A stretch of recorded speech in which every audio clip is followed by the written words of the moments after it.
ነፍሲ ወከፍ ሰብ ክልተ ምርጫ ኣለዎ። ባርያ ወይ ንጉስ። ንኣሉታዊ ሓሳባት ሓይሊ ኣይትሃቦም ማለተይ ብዝጠቅም ሓሳባት ተካእዮም።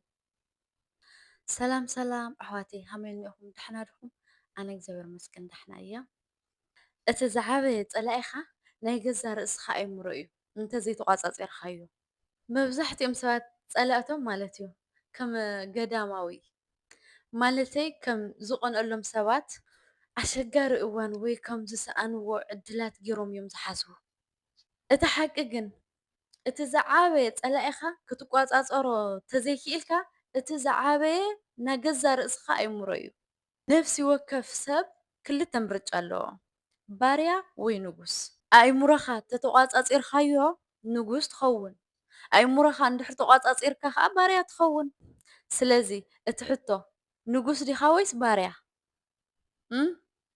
ሓሳብካን ስምዒታትካን ተግባርካን እንተተቋፃፂርካ ነፃ ኮንካ ንጉስ ሂወትካ ትኸውን ማለት እዩ። ኣእምሮኻ ናብ መወዳእታ ዘይብሉ ሓሳባት ፍርሕን ተስፋ ምቁራፅ እንተመሪሕካ ድማ ሓይሊ ዘይብሉ ባርያ ትኸውን።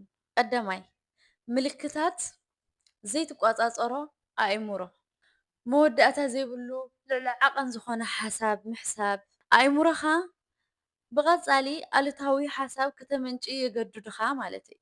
ናይ ሓሶት ፍርሒ ቅድሚ ምጅማርካ እኳሲ ከም እትፍሸል ተኣምን።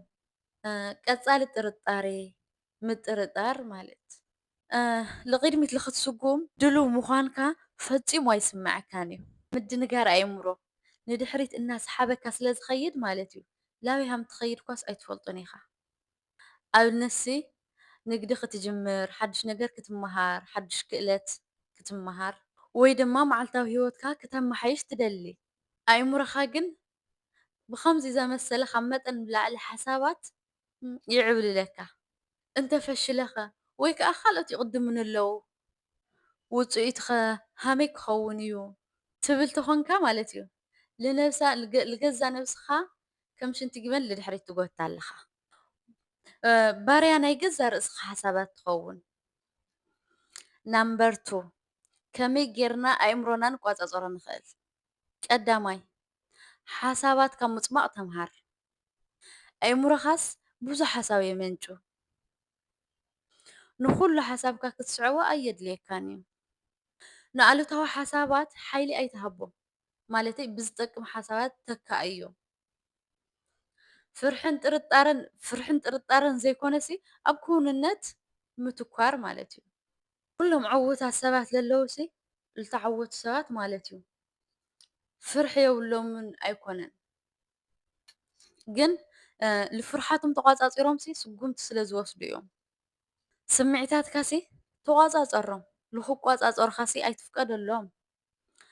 ኣእምርኡ ዝመለኸ ሰብሲ ስነ ስርዓት ዘለዎ እምበር ከም ቆፅሊ ንፋስ ብዝወስዶ ብስምዒታት ዝምራሕ ሰብ ኣይኮነን። ንፁር ውሳነታት ውሰድ። ኣብ ዘደናግር ሓሳባት ኣይትጣሓል። መብዛሕትኡ ሰብሲ ላበይ ኣንፈት ክኸድ ከም ዘለዎ ስለ ዘይፈልጥሲ ይጠፍኡ።